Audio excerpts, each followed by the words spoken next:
बिल्कुल सही कहा। पहले तो मैं माफी चाहूंगा कि आने में इतना ट्रैफिक था, 2 घंटे लग गए।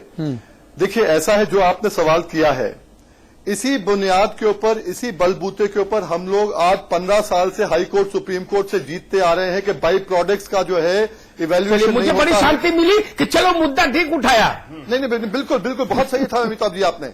इसमें बड़ा सीधा है कि बाई प्रोडक्ट्स के नाम पर ही तो हम जीतते आ रहे हैं इतनी बारी। और जहां तक आपने कहा सरकार का, सरकार तो जो मिल मालिक है उनके साथ पूरे मिली भगत है। कौन किसकी गोद में बैठा हमें मालूम नहीं। 3 दिन पहले इनकी वार्ता समाप्त हो गई थी। अब कोर्ट ने जब डंडा दिया, कोर्ट ने कहा आपको कि आपको इसको प्राथमिकता पे सुलझाना पड़ेगा, तो आप फिर चालू हुए। आपको पता नहीं मालूम हो नहीं मालूम हो, 8 मिलें आज चालू हो गई हैं। 8 प्राइवेट मिलें आज चालू हो गई हैं। यही काम ये पहले नहीं कर सकते थे। 1 हफ्ता पहले जब हमने प्रधानमंत्री को लिखा, जावेद उस्मानी जी को नोटिस भेजा कि हम कोर्ट जाएंगे, उससे पहले इन्होंने वार्ता छोड़ के ना रेट तय किया, ना वार्ता किया, ना अपनी मिलें चलाई।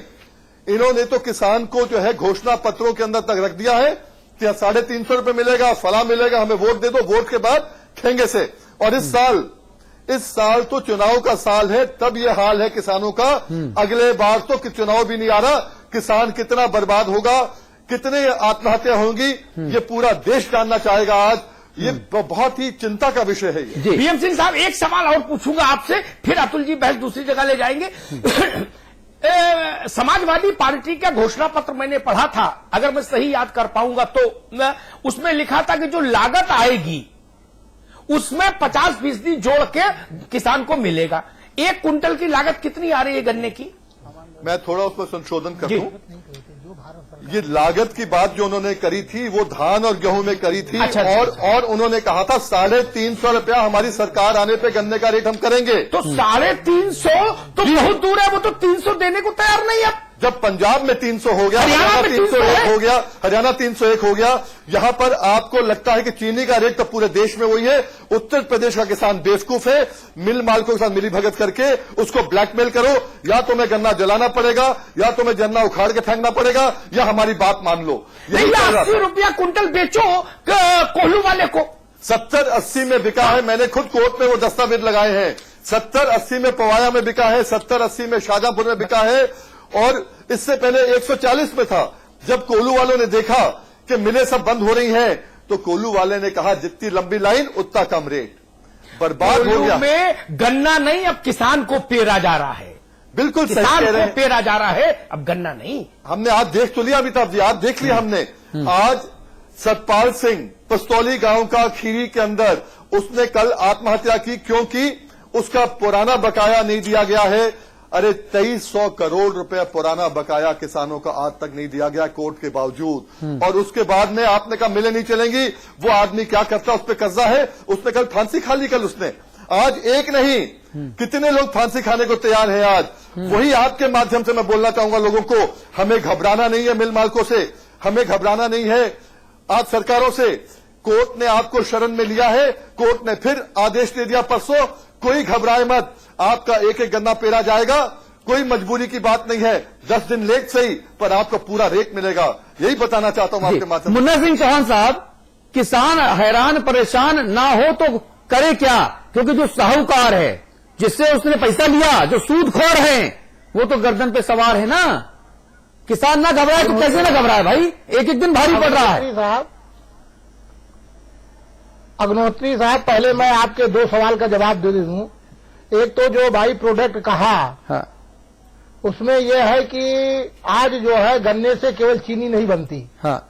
गन्ने की खोई से अधिकांश चीनी मिलें जो है बिजली पैदा करती यही मैंने कहा था, गन्ना पावर जनरेट करके उसको बेचती हैं। हाँ। और पहले जो मैली 2-3 साल पहले फ्री देते थे, उसको कंपोस्ट खाद करके 55 से 80 रुपए बोरी बेच रहे हैं। एल्कोहल से इथेनॉल भी बन रहा है गन्ने के रस से। तो हाँ। आज चीनी से ज्यादा जो उसका बाई प्रोडक्ट है, अग्निहोत्री साहब, उससे ज्यादा लाभ हो रहा है। उसका हिसाब आपने उठाया, ये बहुत अच्छा किया। इसीलिए उस सवाल को लेके आया, वो सबसे मालदार सवाल, मोटा माल, सुषमा स्वराज की भाषा में कहूं, जिसमें मोटे माल का खेल हो रहा, उस पर सब मौन और अकेले जेब में जा रहा है, और किसान को ठेका दिखा रहे 275 और 290 रुपए देने में भी आप। और ऐसे लोग मैं आपसे कहना चाहता हूं अग्निहोत्री जी कि जो उन्होंने अपने घोषणा पत्र में कहा था कि जो भारत सरकार न्यूनतम समर्थन मूल्य घोषित करेगी उस पर वो 50% ज्यादा देंगे। तो अब की तो भारत सरकार ने गन्ने का 210 रुपया घोषित किया है। अगर घोषणा पत्र के अनुसार कहो तभी तो आप उसको 300 से ज्यादा दो, ये आप ही के घोषणा पत्र में है। तो ये सरकार पूरी तरह फेल है। सरकार 10 बड़े चीनी घरानों, आप तो 50 कह रहे हो, केवल 66 चीनी मिलों ने कहा था कि हम सरकार का आदेश नहीं मानेंगे। बाकी को अगर ये संरक्षण देकर के चलाए होते, जैसे आज फैजाबाद में मसौदा चली तो राष्ट्रीय लोकदल ने वहां धरना दिया, उनका सारा भुगतान हो गया, उन्होंने आज चला दिया, उसकी वाहवाही लूट रहे हैं। तो अगर 66 के अलावा ये चीनी मिलों को संरक्षण दिए होते तो आज सारी चीनी मिलें चल गई होती। और एक धमकी और दे सकते थे, जैसे मसौदा शुगर मिल चली है तो आप जो है बलरामपुर का गन्ना काट करके उसको दे दो तो भी ठीक हो जाए। लेकिन ये जो 10 बड़े घरानों के आगे इस सरकार ने घुटने टेक दिया। या तो चुनाव को देखते हुए कोई बड़ी डील हो गई। सन 1996-97 में जब बसपा और बीजेपी की सरकार थी तब जो रेट बढ़ा था उसे मिल मालिकों ने कहा था हम नहीं देंगे, और उस 17 साल बाद उससे भी भयानक स्थिति हमारे सामने आ गई कि मिल मालिक जो है सुरक्षण के मीटिंग में नहीं गए, कहा कि मैं आपकी मीटिंग में नहीं आऊंगा, कोई प्रस्ताव नहीं दिए कि हमें किस किसान का कौन सा गन्ना किस सोसाइटी का चाहिए। और लगातार जो है ये मिल मालिक जो है आंख दिखा रहे हैं और सरकार जो है हाथ पर हाथ धरे देख रही है। इसलिए जरूरत है आज कि गन्ना किसानों, मैं तो बधाई देना चाहता हूं समाचार प्लस को कि आपने जो 50 लाख गन्ना किसान तैयार है और उसमें जो गन्ने की छुलाई करते हैं मजदूर है, और बहुत से मजदूर गन्ने की छुलाई करके जो पाती का पूरा बनाते हैं वो 10 रुपए पूरा में बेचते हैं। तो इससे इस प्रदेश के अधिकांश लोग जड़े हैं, चाहे वो कामगार हो, चाहे मजदूर हो, चाहे गन्ना किसान हो। और जिस जैसे आपकी महाराजगंज की मिलें बंद हो गई, गोरखपुर की बंद हो गई, वहां की किसान की हालत बद से बदतर हो गई। तो हमारी जो पैसे वाली फसल है वो गन्ना और आलू है, और गन्ने के फसल को तो सरकार की जो है वो लग गई है नजर, इनको कहीं पता नहीं है। ये लगातार जो है, अगर 3 तारीख को जो हाई कोर्ट ने आदेश किया था, हलफनामा दिए थे कि हम ब्याज सहित भुगतान करेंगे नहीं तो आरसी काटेंगे, उसका अनुपालन कर दिए होते तो शायद आज ये स्थिति न होती। विजय बहादुर पाठक आपने कहा कि लखीमपुर ठीक है वो गन्ना सोसाइटी पर 10,000 का कर्जा है, 20,000 का कर्जा है। आ रहा हूँ बहुत लोग तो कर्जे से ही तो मरा जी। और फिर उसके ऊपर जो है 80,000 का जो है मुन्ना सिंह चौहान साहब आपके पास, हमने माफ कर दिया। मुन्ना भाई एक मिनट, बाकी लोग भी हैं, चौहान साहब बाकी लोग भी हैं आपके इर्द गिर्द, दोनों तरफ लोग बैठे हुए हैं, गोविंद भाई बैठे हैं, पाठक जी बैठे हुए हैं।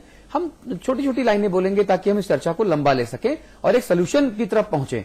सिर्फ हंगामा खड़ा करना मकसद नहीं है हमारा मकसद यह है कि हम इस पूरी चर्चा से सरकार को एक दृष्टि दे सके और एक सोल्यूशन की तरफ हम आगे बढ़े सार्थकता के साथ, समग्रता के साथ। भाई विजय बहादुर पाठक, ये सरकार सिर्फ अदालत के तमाचों से ही जागती है क्या, वरना बाकी टाइम सोती रहती है? देखिए, सरकार की इस पूरे मामले में नियति ठीक नहीं है। हाँ। और अमिताभ जी को जो चीजें अमिताभ जी को दिख जा रही हैं, जो चीजें आपको दिख जा रही हैं, वो सरकार को क्यों नहीं दिख रही है? हाँ। चीनी मिल, ऐसा मुन्ना भाई ने ठीक कहा कि गन्ने का क्षेत्र होता है, वो क्षेत्र आवंटन होता है। हाँ। जब यह आवंटन नहीं हो रहा था तो यह जो प्रक्रिया अब सरकार ने की, हाँ, वो सितंबर से शुरू करती तो चीनी मिलें चलती। जानबूझ करके सरकार इस मामले पर डिले कर रही है। किसान जब औने पौने दामों में गन्ना बेचेगा, परेशान हो जाएगा, तो जो मूल्य होगा वो मिलेगा। सीधा सवाल यह है कि जो गन्ने का मूल्य पिछले वर्ष था वही तो मिल मालिकों को इस वर्ष देना है। तो पिछले वर्ष से इस वर्ष में यदि महंगाई बढ़ी है तो यह बात तो मिल मालिक भी जानता है और किसान भी जानता है। लेकिन वो पिछले साल अगर गन्ना उसने उस मूल्य पर पेरा तो इस बार क्यों नहीं पेर रहा? जाहिर है कहां से संरक्षण मिल रहा है, और उस गन्ने के नीचे जो अंडरहैंड का खेल है वो क्या है? दूसरी बात, जब मुख्यमंत्री के स्तर पर मिल मालिकों की बैठक हो जाएगी तो मुख्य सचिव के स्तर पर क्या निर्णय होगा? ठीक बात। तो सरकार क्या चाहती है? ठीक बात है। जो एजेंडा था, जो पॉइंट था, जो अमिताभ जी ने बताया, उन सारे विषयों को लेकर अगर मुख्य सचिव के स्तर पर पहले बात हुई होती और बाद में मुख्यमंत्री के स्तर पर होती है तो यहां गजब हो रहा उत्तर प्रदेश में। मुख्यमंत्री के स्तर पर पहले बात वार्ता हो जाती है, उसके बाद मुख्य सचिव के स्तर पर वार्ता का क्रम चलता है। कुल मिलाकर के किसान चूंकि किसान के नाते वोट नहीं कर रहा है और यह सरकार केवल और केवल चुनावी एजेंडे में जो जो चीजें उसको लाभप्रद दिख रही है उन्हीं पर काम कर रहा है। आप देख रहे हैं कि न्यायालय के डंडे के भरोसे लोगों को न्याय मिल रहा है। जी विजय जी, यहाँ भी विजय जी, मैं आपकी विजय पाठक जी, विजय जी, मैं आपकी इस बात से असहमत हूं कि जो जो चुनावी एजेंडे में अच्छी चीजें दिख रही हैं, फायदेमंद, उनमें इससे बड़ा कोई चुनावी एजेंडा हो सकता है क्या?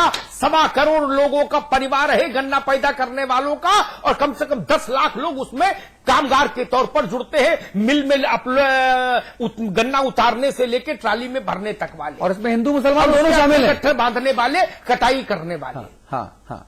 वो इतनी बड़ी संख्या, इतनी बड़ी संख्या तो सरकार पलट देगी, विधानसभा का स्वरूप बदल देगी। उत्तर प्रदेश से 80 लाख लोकसभा के आने वाले सांसदों का जीवन लेख लिख देगी। कहाँ है? 58 लोकसभा प्रभावित होती है। मैं वही तो कह रहा हूं। इसका मतलब चुनाव से होता तो लोकतंत्र में इससे जरूरी कोई काम था क्या? इसमें 22,000 करोड़ गन्ना पेरा जाता है मिलों में, इससे जरूरी कोई काम नहीं था। अगर बीएम सिंह जी, मैंने मुझे किसी गन्ने की बहुत ज्यादा जो पूरी उसकी राजनीति, अर्थशास्त्र और समाजशास्त्र, तीनों जो गन्ने का है, राजनीति, समाजशास्त्र और अर्थशास्त्र, उसके जानकार ने मुझे एक बार इंडिकेट किया था कि उत्तर प्रदेश में शायद 2 रुपया प्रति कुंटल का कोई और मिठाई टैक्स भी जाता है। ये मिठाई टैक्स क्या है? पोंटी टैक्स टाइप का है क्या कुछ? नहीं, यहां मतलब मैं इसके डिटेल में नहीं जाऊंगा, ये बीएम सिंह साहब जाएंगे डिटेल। 2 रुपया प्रति कुंटल, इसका वॉल्यूम मैंने जोड़ा तो मेरा तो मोबाइल में जितने नंबर है वो फेल हो गए, उसमें आए नहीं। आपका मोबाइल छोटा है इसलिए आपने 2 रुपए की बात की, हकीकत ये था वो 10 रुपए टैक्स था, 2 रुपए नहीं। अरे बाप रे बाप, आपका मोबाइल छोटा था, आपने 2 में ही गुजारा कर लिया। अगर वॉल्यूम अगर हम इसका मिलाएं तो उत्तर प्रदेश में कितना गन्ना है होता है? जी बिल्कुल। मैं आपको 2-3 चीजें कहना चाहूंगा। आप बिल्कुल सही कह रहे हो। आज ये 10 रुपए हो, 15 रुपए हो, आपको जो लेना है लो मिल मालिकों से, अपनी पार्टी चलाओ, हमें फर्क नहीं पड़ता, अपनी जेबें भरो, फर्क नहीं पड़ता, हमारा पैसा तो दे दो। अगर हमारा पैसा देने में बीएम सिंह साहब, मेरी रुचि मैं थोड़ी सी इसमें है, मुझे एक बार वॉल्यूम का थोड़ा अंदाजा दे दीजिए। अगर 10 रुपया अपन माने मॉडरेट होके, रेट नहीं बढ़ा, इन्फ्लेशन के हिसाब से नहीं बढ़ाया रेट, चलो उदारवादी रुख रख लिया, 10 की मिठाई 10 ही में आई, तो 10 को अगर अपन जोड़ दें तो कितना गन्ना होगा? मुझे अंदाज नहीं। आप अगर 10 रुपए के हिसाब से ले लें प्रति क्विंटल, तो आप ले लें कि 24,000 करोड़ का हमारा गन्ना होता है। 22,500 का लास्ट ईयर हुआ था। 24 पे अगर लेते हैं आप, तो उसमें आप 1/3 अगर आपका आ गया 8 करोड़ हो गया, 800 करोड़ हो गया। 800 का आप 10% ले लें तो आपको फिगर आ जाएगी 80 करोड़ रुपया। 80 करोड़ 10 रुपए से 80 करोड़ रुपया आपको मिल जाएगा। और ये बहुत छोटी फिगर बता रहे हैं आप। इन लोगों से लंबी चौड़ी फिगर्स आती हैं भाई साहब, ये छोटी मोटी फिगर्स का काम अच्छा, किसके पास जाती हैं ये फिगर्स? थोड़ा समझ नहीं आया मुझे। अब ये देखिए आज की तारीख में ये विवाद कोर्ट में बताते हैं बीएम सिंह जी, या नहीं? ये तो कोर्ट में बताते हैं। बीएम सिंह साहब 20 करोड़ दर्शक हैं हमारे जी। 20 करोड़ दर्शक उत्तर प्रदेश उत्तराखंड के सर्वाधिक लोकप्रिय चैनल समाचार प्लस के इस शो को नंबर 1 बना के रखते हैं। इसलिए मैं सारी डिटेल लेकर चाह रहा हूं ताकि लोगों की आंखों पर जो पर्दा पड़ा है, जो सरकार की तरफ से डाला गया है, वो हट सके। मैं इसमें 2-3 चीजें आपको आपके श्रोताओं के लिए बताना चाहूंगा जी, जो ज्यादा इंपॉर्टेंट होंगी। हाँ। पहली चीज, अगर राज्य सरकार एक्ट ना करे, हाँ। राज्य सरकार के आंखों में पट्टी आ जाए, हाँ। तो केंद्र सरकार का भी एक एक्ट है 1978 का, taking over of management act, जिसके तहत जब 53 करोड़ रुपया बकाया था सन 77-78 का, और उन्होंने मिलों ने मना कर दिया था कि आगे हम मिल नहीं चलाएंगे, तो केंद्र सरकार ने ये एक्ट ऑर्डिनेंस लाके एक्ट लेके आए थे। आज तो 2300 करोड़ रुपया बकाया है, आगे के लिए मना कर रहे हैं। तो मैं मुन्ना सिंह चौहान जी से पूछना चाहूंगा कि अजीत सिंह जी क्यों नहीं कहते केंद्र सरकार को कि इनको टेक ओवर करो? हाँ। केवल हम लोग केवल बंदूक रख के क्यों चलते हैं किसी और के ऊपर? पहली चीज। दूसरी चीज, अजीत सिंह जी ने जो कहा है, 25 अक्टूबर को चिट्ठी लिखी है प्रधानमंत्री को कि लगभग 6,000 करोड़ के आसपास का कर्जा चीनी मिल मालिक को दिया जाए, जिसका ब्याज सरकार दे, क्योंकि चीनी मिल मालिकों का आगे काम चले। भाई, अगर आप कह देते 2300 करोड़ रुपया किसानों को दो, उनका ब्याज दे दो, हम बड़े खुश होते। ये मुझे समझ नहीं आता कि एक दूसरे को गाली देने का काम और किसानों की बात के लिए आदमी जो है, मतलब इतना जिसे कहते हैं सिंसियर नहीं है, गंभीर नहीं है केवल हमने क्या किया था। और मुन्ना सिंह चौहान जी का मैं एक चीज और याद दिलाऊं, वो भी मंत्री थे, वो ओमवेश गन्ना मंत्री थे 2003-2004 में। आपने तो दिसंबर 2 तारीख तक गन्ने का रेट तय नहीं किया था। वीएम सिंह हाई कोर्ट गया, हाई कोर्ट ने पहली बार इतिहास में गन्ने का रेट तय किया। ये चीजें बोलने की अलग होती है। आज का समय यह है, हम सब किसानों को किसान बन के रहना है, जात बरादरी को छोड़ना है।